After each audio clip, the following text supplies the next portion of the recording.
खिलाफ मुख्यमंत्री होने के बावजूद आप अगर सड़क पर उतरती हैं, कहीं ना कहीं ममता बनर्जी जी की एक मुख्यमंत्री होने के नाते कमजोरी को दर्शाता है। सरकार की नीयत पे सवाल उठाया जाएगा तो आज की तारीख में और प्रधानमंत्री जी की सोच कतई आरक्षण विरोधी नहीं हो सकती। राहुल गांधी और ममता बनर्जी के बयान को लेकर चिराग पासवान हमलावर नजर आए हैं। साथ ही जिस प्रकार से राहुल गांधी ने यूपीएससी की सकते हैं कि आरएसएस और उसमें इसकी वर्चस्वता को लेकर जो बातें कही थी उस पर भी जवाब देते हुए नजर आए, और साथ ही बंगाल में ममता बनर्जी के सड़क पर उतरने को लेकर भी कटाक्ष किए हैं। सुनते हैं तमाम बातें इस वीडियो में।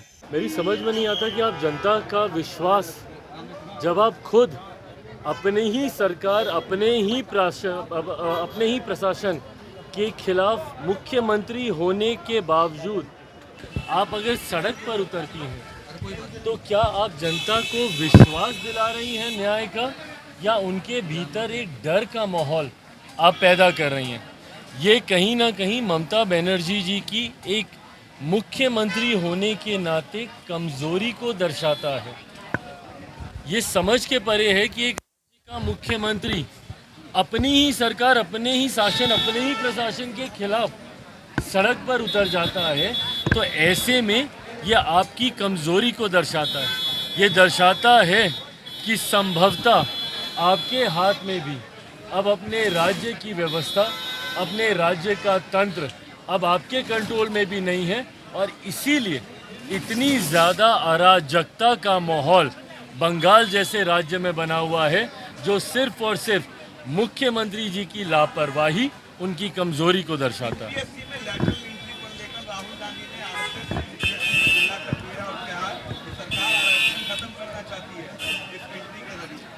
देखिए, मैं इस दो बात को एकदम स्पष्ट कर दूं। अगर किसी भी एक विषय को उदाहरण के तौर पर दिखाकर अगर सरकार की नीयत पे सवाल उठाया जाएगा तो आज की तारीख में सरकार का अंग होने के नाते मैं इस बात को स्पष्ट कर दूं, हेड ऑफ द गवर्नमेंट मेरे प्रधानमंत्री हैं, और प्रधानमंत्री जी की सोच कतई आरक्षण विरोधी नहीं हो सकती। पीछे कुछ दिनों पहले जब अनुसूचित समाज में भी आरक्षण को लेकर मतभेद को पैदा करने का प्रयास किया गया था, सुप्रीम कोर्ट के द्वारा जिस तरीके से उसमें अलग अलग प्रावधान बनाए जाने की बात कही गई थी, उस पर भी मेरे प्रधानमंत्री ने स्पष्ट तौर से कहा था, और ये कैबिनेट की मीटिंग में ही इस बात को कहा गया था कि आरक्षण को जिस तरीके से बाबा साहेब भीमराव अंबेडकर ने जो प्रावधान बनाए हैं वही प्रावधान वैसे ही लागू रहेंगे। आज जिसका आप जिक्र कर रहे हैं, दूसरी बात ये, पहली बात तो सरकार की सोच पूरी तरीके से आरक्षण के समर्थन में है, प्रधानमंत्री जी की सोच आरक्षण के समर्थन में है।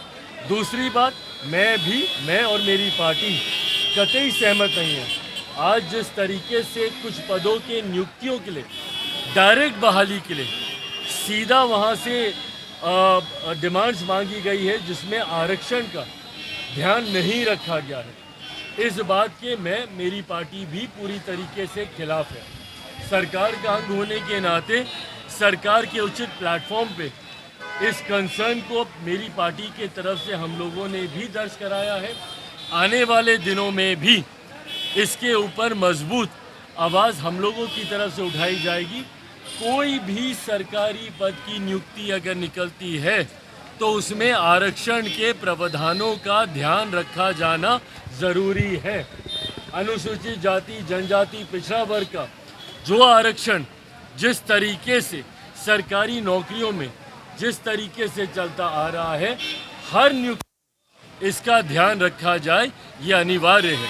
और अगर ऐसा नहीं रखा जाता है, जो कि आज हम लोग को भी देखने को मिला है, इसके लिए सरकार उचित कार्रवाई जरूर करेगी।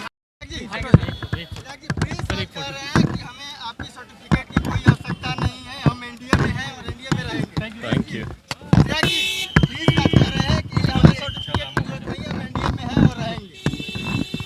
अच्छा, बिहार में तीसरी बार पुल गिरी है, एक ही पुल नीतीश जी का इस्तीफा मांगा जा रहा है। ये गलत है, और जिस एजेंसी की लापरवाही है उसके ऊपर कड़ी से कड़ी कार्रवाई होनी चाहिए। बस भाई, क्यों भाग रहे हो यार, क्यों भाग रहे हो रवि? ठीक है, ओके।